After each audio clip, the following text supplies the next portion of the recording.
President. He is not here alone. He's present here with his spouse by the name Her Excellency Ghana Mahama. We have the Vice President, Her Excellency Professor Nana Jane Opoku Ajiman.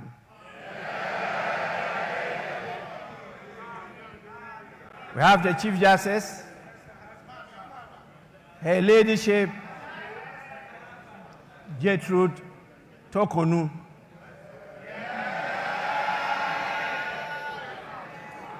We also have the spouse of the Chief Justice, Mr. Francis Tokonu. And definitely the spouse of the Speaker, Obo.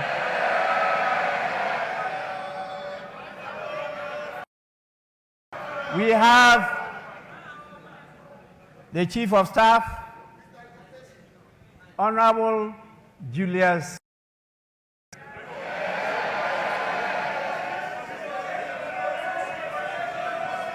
And we have a number of our Lordship, the Justices of the Superior Court of Judicature with us here. We also have the Chairman of the Council of State, our former Speaker, Right Honorable Eduardo Ajahu. And we have the former President, always present, His Excellency John Ajekum Kufuor.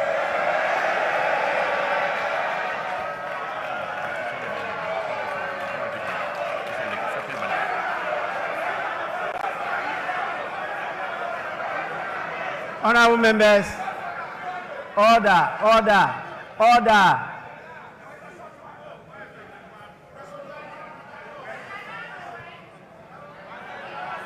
Honorable members, please, we are recognizing those present.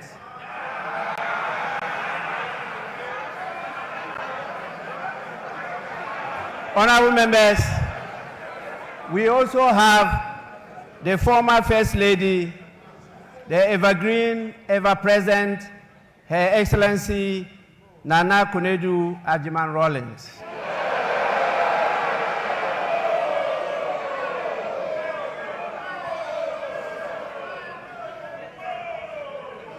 We have with us the National Chairman, Mr. Johnson Asedu Inketia. We also have the National Chairman of the New Patriotic Party, Mr. Stephen Aye.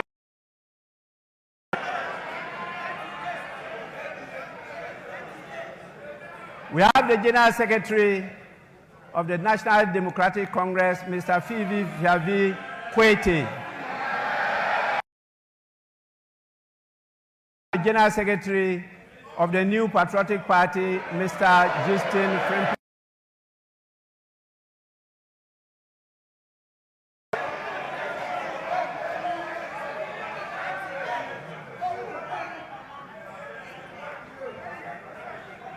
We have, as usual,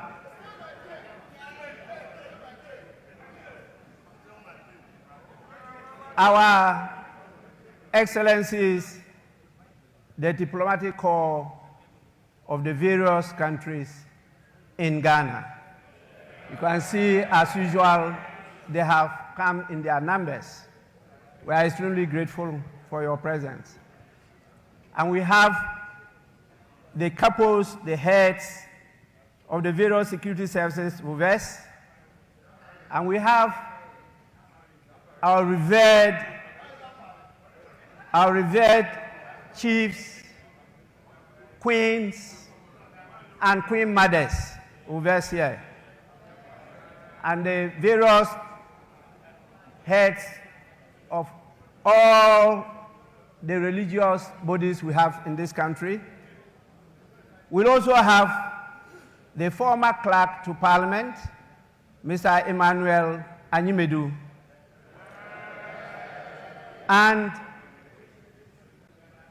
the recently outgone former clerk to Parliament, Mr. Cyril Kwabena Oteng Insia.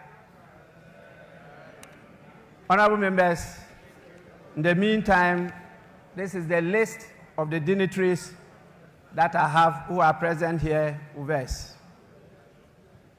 May I now, on your behalf, and with the greatest pleasure, invite His Excellency the President to deliver his message. Your Excellency, you may do so now.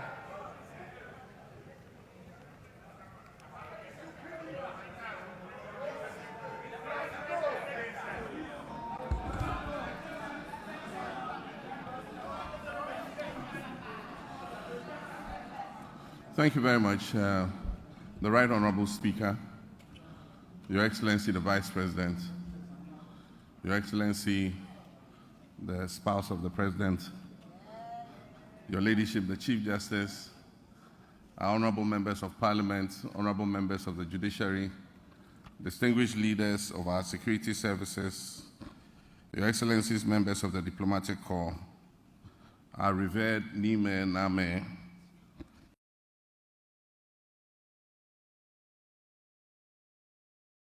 of political parties and executives, the good people of Ghana, I wish you a very good morning. Mr. Speaker, Article 67 of the 1996, I took my first steps in public service when I was elected to this august House as the Member of Parliament for the Bole Bamboy constituency. For 12 memorable years, I forged many enduring friendships and alliances while working with colleagues from both sides of the House to shape Ghana's legislative agenda and advance the development of our beloved country, Ghana. It has also been nearly a decade since I said goodbye to this House after delivering what many, including myself, thought at the time would be my final address to Parliament. God Almighty, Providence, and the unpredictability of life have summoned me here once again.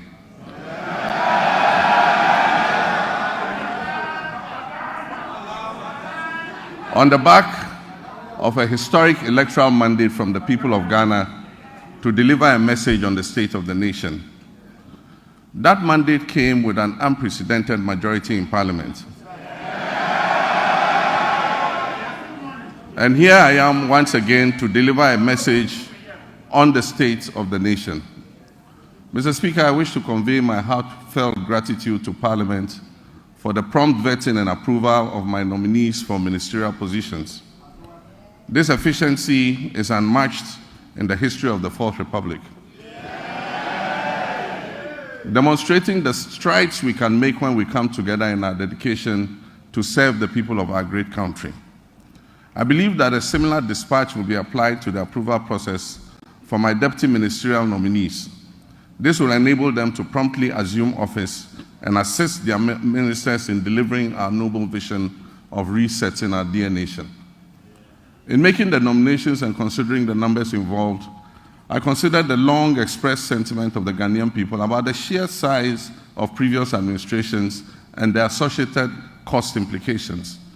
I trust that this significant reduction to 60 ministers and deputy ministers, including regional ministers, will set the stage for further reductions in the size of future governments. With the inauguration of the Council of State, we can begin appointing the staff of the presidency. I intend to significantly reduce the number of staff compared to what existed under previous administrations. All this is aimed at leading by example in cutting down government expenditure and reducing the budget deficit. Let me begin, Mr. Speaker, by invoking the timeless words of the hymnist John Oatman Jr., who encourages us to count our blessings and name them one by one. Yes, we're a nation troubled on many fronts, but we also have many blessings, among which is all its imperfections, has enabled 4 peaceful transfers of power in our land.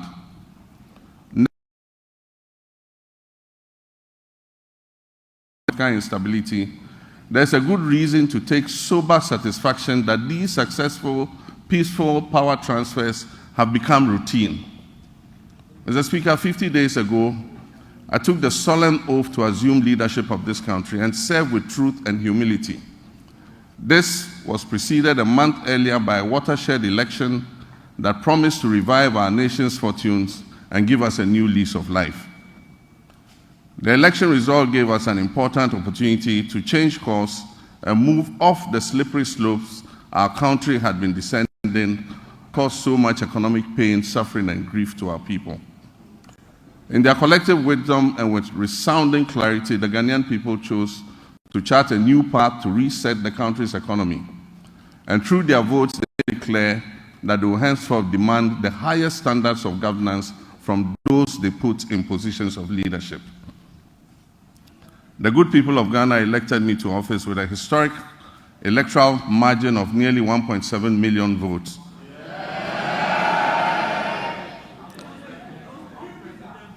Separating me from my next opponent, giving Ghanaians the first female vice president, Professor Nana Jane Opoku-Agyeman. For the National Democratic Congress, NDC, that resounding victory is a selfless call to duty from a people who are tired of years of economic hardship and poor governance. That call therefore places an obligation on us and all who serve, including legislators, to do our utmost with decency and humility to change the circumstances and the state of our country. Mr. Speaker, as I stated earlier, Article 67 of the 1992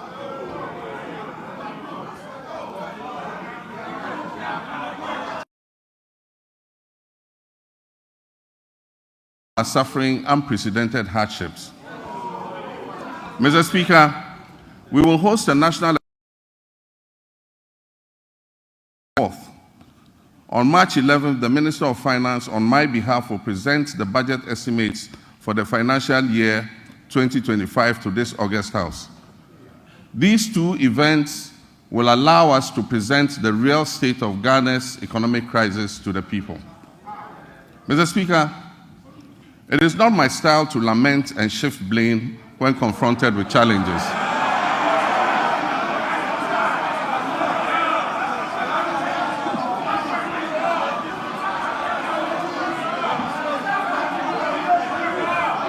Mr. Speaker, it's not my style to lament and shift blame when confronted with challenges. My approach is to accept challenges and work hard to resolve them. Indeed, this is precisely what the people of Ghana elected me to do. I have therefore not come here to lament on the state of our country, though there's much to lament about. I understand why I was elected with such high voter confidence, and that is to solve Ghana's problems. With your permission, Mr. Speaker, and within the constraints of time, I'll take the liberty to elaborate on how we intend to address the numerous challenges facing us as a nation. Yesterday, February 26, 2025, marks exactly 10 years since I stood in this chamber, at this very spot, to declare my determination to fix DUMSO, a legacy problem of power shortages. And Mr. Speaker, I fixed it. Yes, I promised to fix it, and I did. And I wish to place firmly on record that from January 2016 until I handed over the administration of this country on January 7, 2017, there was no power rationing or load management in Ghana. Mr. Speaker, today, inspired by the Almighty God and propelled by the massive mandate given to me by the good people of Ghana, I am moved to make a similar purposeful and bold declaration that I, John Dramani Mahama, I will fix the economic crisis confronting our country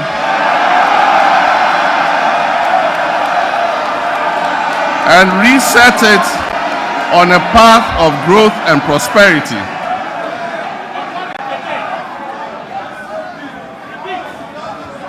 That I will fix the economic crisis confronting our country and reset it on a path of growth and prosperity. My government, working with you and every Ghanaian, will solve the challenges because we have developed the plan with our people's support. When I decided to run for president again, I did so because of what I knew about the state of our country. I was aware that huge problems awaited me upon assumption of office, but nothing could prepare anyone for the reality of the depths to which our economy and our governance had sunk. Our elders say that a frog's true length can be ascertained only after it has died. Apotrowa ni ehun ne tenten. And how right they were. It is common knowledge that our economy is in dire straits, which is putting it mildly, because an initial assessment of the books we have discovered, after initial assessment of the books, we have discovered that our economic problems are much deeper than was previously known. We have inherited a country that is broken on many fronts. The profundities of the challenges confronting us are staggering. We are saddled with staggering debts and glaring signs of almost deliberate and, in some cases, reckless mismanagement of our resources. Mr. Speaker, not even the restraints of an IMF program were enough for the previous economic managers to exercise prudence in managing our finances. After setting an inflation target of 18% by the end of 2024, the actual outturn was 23.8%, significantly higher than the threshold agreed with the IMF. The Ghana cedi continued its downward slide, losing 19% of its value against the dollar in 2024. It had already in the previous year lost 20. Honorable members, Mr. Speaker, this implies that for every ton of cocoa delivered this year, in fulfillment of the rollover contracts, Cocoa Board and Ghanaian farmers are going to lose $4,000 in revenue. Mr. Speaker, as I address this Honorable House, Cocoa Board has supplied 210,000 tons out of the rolled over contract, resulting in a revenue loss of $840 million for both Cocoa Board and the Ghanaian farmer. Mr. Speaker, Cocoa Board and the Ghanaian farmer will lose another $495 million by the time the board finishes supplying the remaining rolled over contracts. Additionally, Cocoa Road commitments alone total 21.7 billion cedis, of which only 4.4 billion is included in the total debt of 32.5 billion. This debt has arisen mainly because road contracts worth over $1 billion because of the election. Mr. Speaker, the energy sector faces significant financial challenges, primarily due to collection and system losses, non-compliance with the cash waterfall mechanism, and legacy debts. The financing shortfall has risen considerably to approximately $2.2 billion, or 34 billion Ghana cedis for 2025. And urgent measures will be needed to reduce it to sustainable levels and ultimately eliminate it. The financial sector continues to struggle despite the reportedly spending of 29.9 billion on the financial sector cleanup exercise up to date. Scant reserves were also left for debt servicing. despite implementing what may be considered the most severe and distressing economic policy in the annals of the Fourth Republic, if not in the entirety of our nation's history. And I'm referring to the domestic debt exchange program. This is in stark contrast to our actions in 2017 before we left office, when we allocated $250 million to the sinking fund handed over to the incoming government to service debts, Ghana's debts. There have been claims that buffers were left for debt repayments, oncoming debt repayment this year. Mr. Speaker, honorable members, let me give you the statement of account for the debt service reserve account, which is also popularly referred to as the sinking fund. This fund shows a balance of only $64,000 in the dollar account, $64,000 in the dollar account, and 143 million Ghana cedis in the CD account. The repercussions of the accumulation of debt and economic mismanagement will require extensive work and sacrifice to repair. In the next 4 years, to put things in context for you, Mr. Speaker, in the next 4 years, our debt servicing will amount to 280 billion cedis. And this comprises of 150 billion for domestic debt and 130 billion in external debt servicing. Our catastrophic debt position has also severely impacted infrastructural projects that should have been completed. Currently, there are 55 stalled projects due to the... If you have an iPhone, my daughter, she's only 10, just taught me this hack. It's this $5 billion not disbursed. The stalling of these projects is expected to result in a cost overrun of about 15 billion cedis. Mr. Speaker, notwithstanding this gloomy background, I remain committed to leading this government and taking every necessary step to reset our economy, getting things back on track, and working with the good people of our country to build the Ghana we want.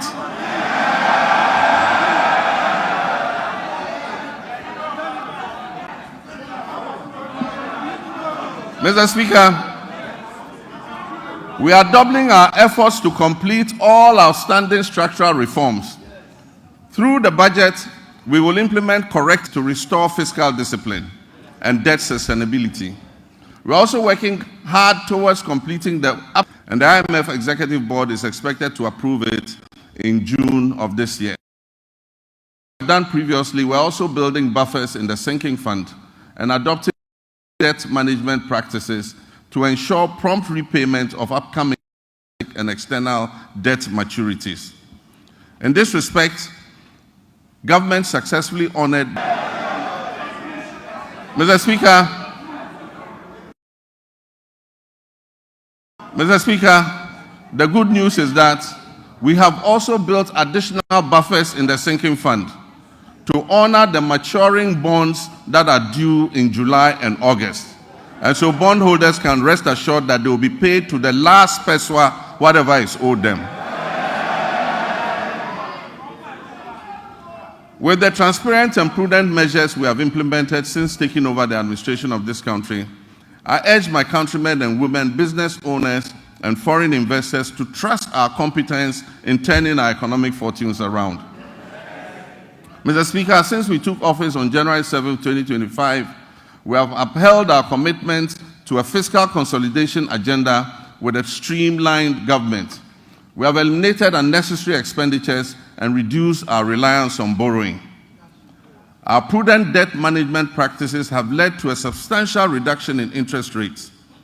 The 91-day Treasury bill rate, which was 28.51% on January 6, 2025, has dropped to 24.48% as of February 24, 2025. Similarly, the 182-day Treasury bill rate, which was 29.07% as of January 6, 2025, has decreased to date to to 25.388%. Mr. Speaker, the 364-day Treasury bill rate has also moved from 30.41% to 27.30% in the same period.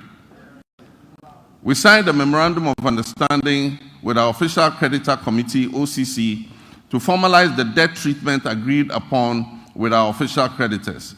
This marks a crucial step towards Ghana's restoration of long-term debt sustainability.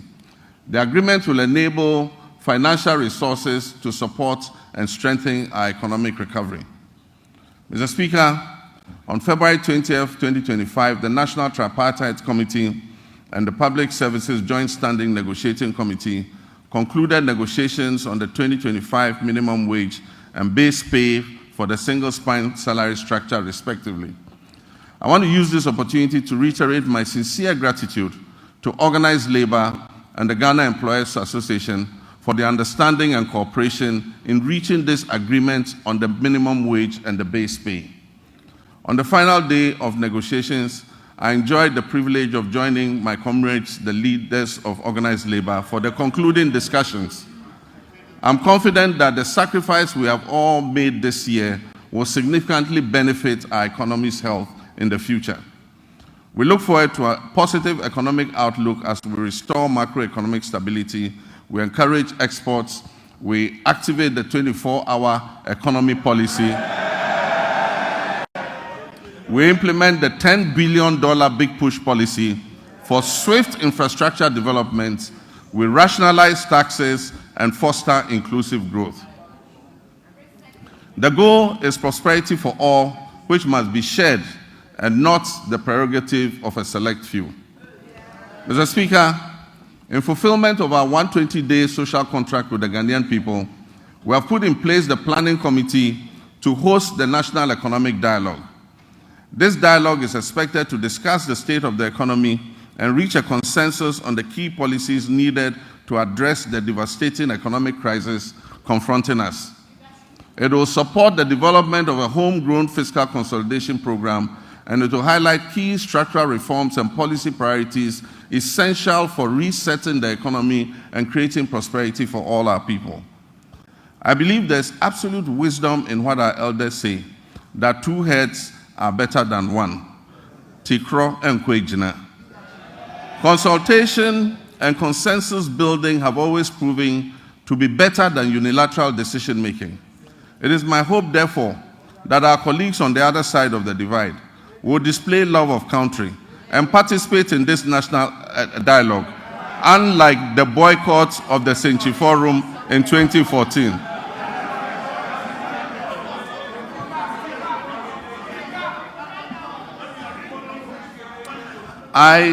I humbly choose a different path of accommodation and cooperation with all stakeholders. We will continuously engage on important issues so that together, as a nation, we can reset our country and focus on sustainable development. Mr. Speaker, honorable members, together we shall build the Ghana we all want. Mr. Speaker, my administration inherited an energy sector on the brink of collapse. It was weighed down by unsustainable debt. This unfortunate situation has led to many independent power producers and fuel suppliers threatening to cease their operations. Mr. Speaker, listen to this. Despite collecting over 45 billion cedis in energy sector levies, ESLA, over the last 8 years, the outgone administration has left the Ghanaian people with an energy sector burdened with a staggering debt of 70 billion cedis as of December 2024.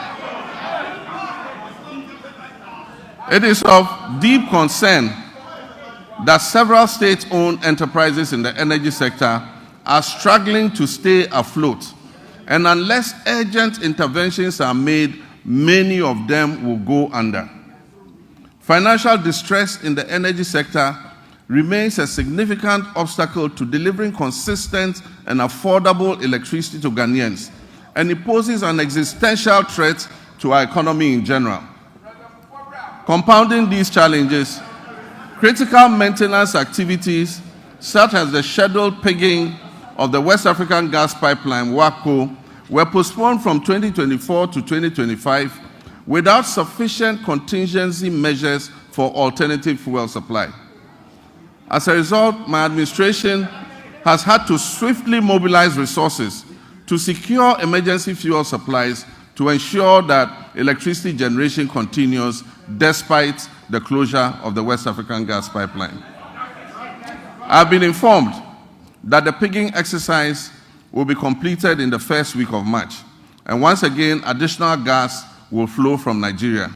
We are anticipating a marked improvement in the power situation once this begins.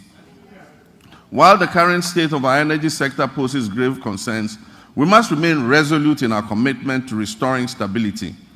I've directed the Minister for Energy and Green Transitions to implement far-reaching reforms, including enforcing a single revenue collection account, strictly adhering to the cash waterfall mechanism, and eliminating all wasteful expenditures by the state utility.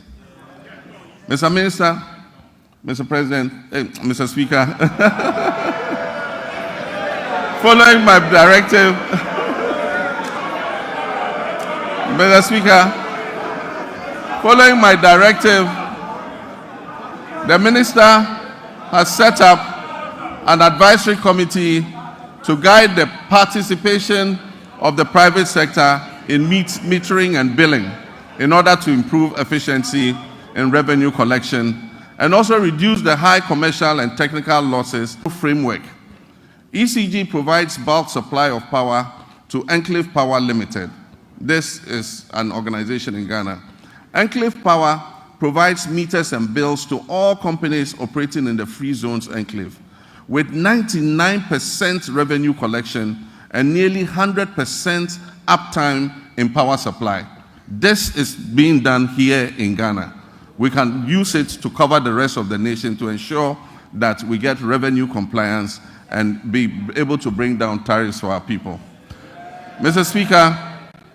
Speaker, I'm still getting used to being president, that's why I said Mr. President. Mr. Speaker, reduction in commercial and technical losses will lead to affordable tariffs for everyone and will bring relief to all users of electric power.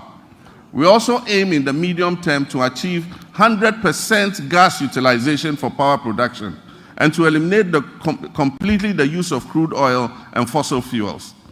This will save Ghana hundreds of millions of dollars spent on the importation of fuel oils for power production annually.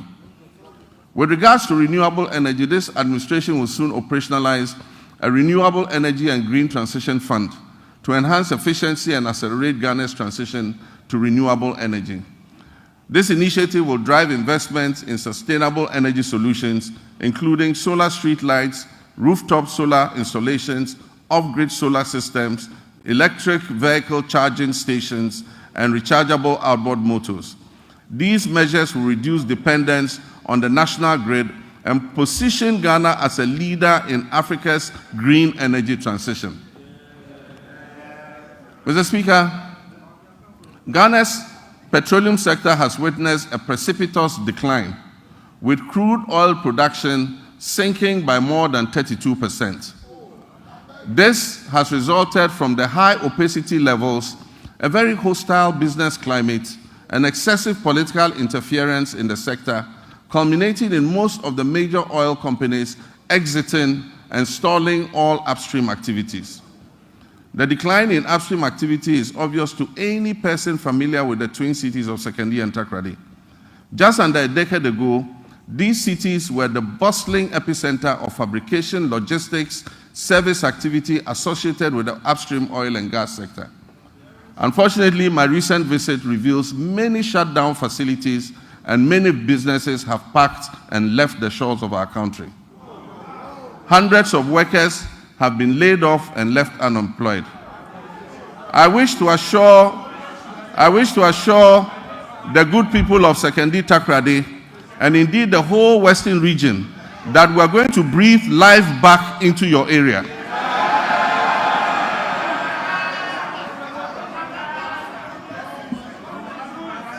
Mr. Speaker, we have already commenced revitalization of our upstream petroleum sector by creating a business-friendly and congenial environment for our partners and other prospective investors who wish to come in. My meeting with the players in the upstream sector have been extremely positive, and we have been assured of substantial investments running into billions of dollars in the very near future. Mr. Speaker, the Minister of Energy and Green Transitions gave the directive for the removal of the unitization based on the arbitration that took place. We believe that this will open the way for an amicable resolution of the issues between Springfield and ENI. And this should make our oil and gas prospects more attractive to investments going forward. Mr. Speaker, Ghana has fertile lands, abundant water, and human resources. Yet we face a paradox.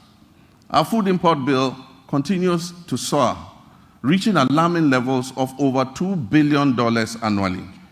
In addition, rising food inflation is burdening households and threatening livelihoods. To address this, we're implementing several well-considered policies to grow the agricultural sector, including agro-processing. This will be backed by reliable power supply to meet our country's needs while advancing exports to earn foreign exchange and strengthen our economy. Mr. Speaker, the Agriculture for Economic Transformation Agenda, AETA for short, will modernize agriculture, enhance agribusiness, ensure food security, it will lower food inflation, it will boost exports, and create sustainable jobs. The Feed Ghana program will increase food production and reduce prices through projects like the Grain Development Project, focusing on rice, maize, and soya bean production. The Vegetable Development Project will target crops such as tomatoes, onions, and pepper. Our Poultry Farm to Table project will eliminate poultry imports and increase local production. Ghana imports 95% of its poultry needs, which costs over $300 million annually. To reverse this trend, government plans to revamp the poultry sector by investing in hatcheries, feed mills, processing, and distribution, working towards eliminating poultry imports. And this is a good one. The Nkukon Kitinkiti project.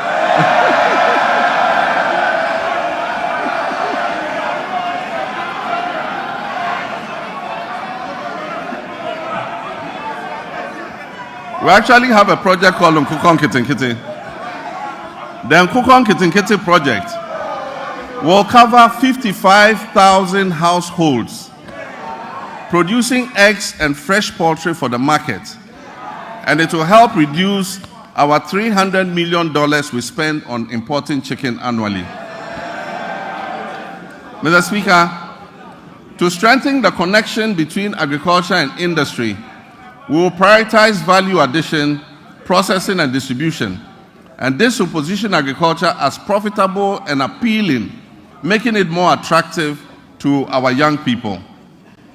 We will implement an Agri-Next program to facilitate access to land banks by young farmers, to connect graduates with opportunities in the agricultural value chain, and promote greenhouse agriculture among the youth. This initiative will benefit approximately 30,000 young people. Mr. Speaker, the Livestock Development Project will also address Ghana's reliance on imported meats by restocking breeding farms and increasing local livestock production, thereby creating jobs and boosting self-sufficiency. For years, access to mechanization, quality seeds, fertilizer, and extension services has been a major challenge to our farmers. To address this, government will establish our flagship farmer service centers in every agricultural district, ensuring that farmers receive essential mechanization services and resources to improve their productivity and efficiency. Mr. Speaker, also in the fisheries sector, we implement strategic interventions to enhance productivity and sustainability. Key among these initiatives is the continued enforcement of measures to curb illegal, unreported, and unregulated fishing, which threaten our marine biodiversity and the livelihoods of our hard-working fisher folk. We have intensified surveillance and monitoring operations, bolstered by the deployment of modern technology and strengthened collaboration with our key stakeholders. In the last month, we have expanded the supply of subsidized premixed fuel to support artisanal and industrial fishers, ensuring affordability and availability. We'll also invest further in modern fish landing sites and cold storage facilities to improve post-harvest handling and thereby reduce losses and enhance the quality of our fish products. Aquaculture development is a key focus of our administration. We'll provide financial and technical support, especially to young fish farmers, increasing fish production and reducing our dependence on fish imports. To increase the value addition in this sector, we'll encourage the establishment of fish processing facilities, create more jobs, and boost exports. Our commitment to supporting women in the fisheries sector remains steadfast as we implement the programs to empower female fish processors and traders with financial capital and capacity building initiatives.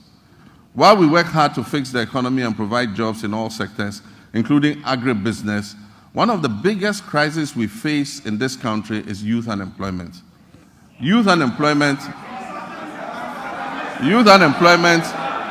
has led to despair and frustration. The latest estimates show that up to 2 million of our young people are unemployed. This poses a major security risk for our country and requires urgent attention. To bring much needed focus to the desperate and widely scattered youth employment programs and to ensure stricter accountability in their implementation, I have set up the Ministry for Youth Development and Empowerment in furtherance to the promise I made in the campaign. This ministry, that is the Ministry for Youth Development and Empowerment, is mandated to formulate, coordinate, and monitor policies and programs to promote youth development and empowerment in this country. Mr. Speaker, as part of our Operation Recover All the Loot policy,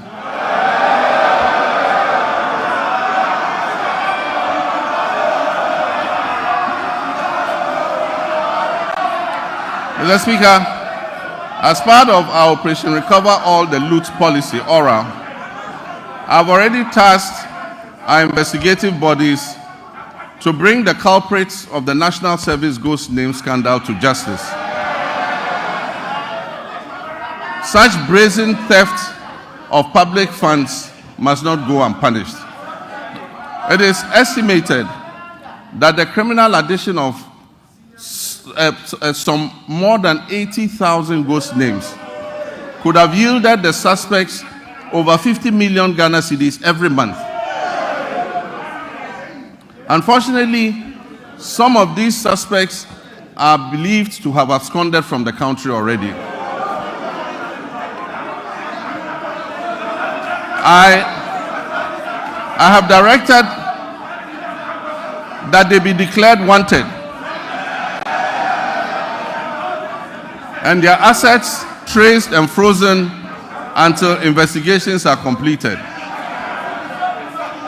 To achieve a legally robust regime to govern national service, I've also tasked the Minister for Youth Development and Empowerment to coordinate and present to Parliament a legislative instrument to support the implementation of the newly passed National Service Authority Act 2024.